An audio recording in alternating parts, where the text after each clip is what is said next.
बाबा और 40 चोर। ये कहानी प्रारंभ होती है पुराने समय के बगदाद शहर में, जहां दो भाई रहते थे, कसिम और अली बाबा। कसिम अमीर था जबकि अली बाबा गरीब था।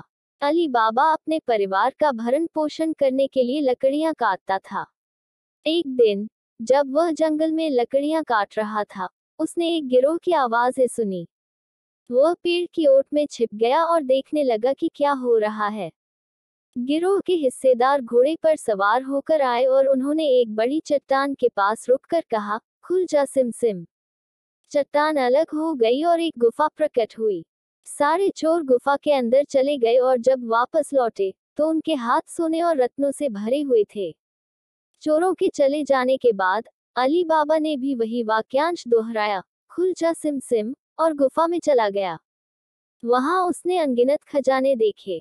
अली बाबा ने अपनी झोली में भरकर कुछ सोने के सिक्के और रत्न लिए और गुफा से बाहर आ गया। अली बाबा ने अपने परिवार के लिए खाने पीने और पहनने के लिए नए कपड़े खरीदे। जब उसके भाई कसिम को इस बारे में पता चला तो उसने उससे रहस्य जानने की कोशिश की। आखिरकार अली बाबा ने उसे सब कुछ बता दिया। कसिम अपने लालच को रोक नहीं पाया और अगले दिन अकेले ही गुफा में चला गया।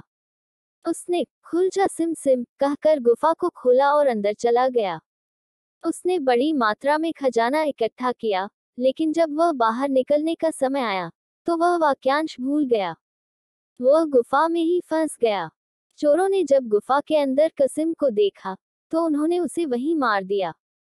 जब कसिम लौटकर नहीं आया तो अली बाबा उसे ढूंढने निकला। उसने गुफा में जाकर अपने भाई का शव पाया और उसे बाहर निकालकर बगदाद ले आया। कसिम की मौत से अली बाबा ने सबक सीखा कि लालच का नतीजा हमेशा बुरा होता है। अली बाबा अब खजाने का मालिक बन चुका था, लेकिन उसने बुद्धिमानी से उसे छुपा कर रखा। उसने उस खजाने का इस्तेमाल अपने और अपने परिवार के अच्छे भविष्य के लिए किया। लेकिन अली बाबा की किस्मत में और कठिनाइयां लिखी थीं। चोरों का सरदार और उसके साथी अब अली बाबा से व्यापारी बनकर बदला लेना चाहते थे। एक दिन चोरों का सरदार अपने साथियों के साथ व्यापारी वेश में अली बाबा के घर आया और कहा, हम व्यापारी हैं और अपने सामान को आपके घर में रखना चाहते हैं। अली बाबा उनके चालाकी को नहीं समझ पाया और उसने उन्हें ठीक समझा और अपने घर में जगह दे दी। चोरों का असली इरादा रात में अली बाबा को मारने का था, मगर अली बाबा की नौकरानी मर्जीना ने इस चालाकी को भांप लिया।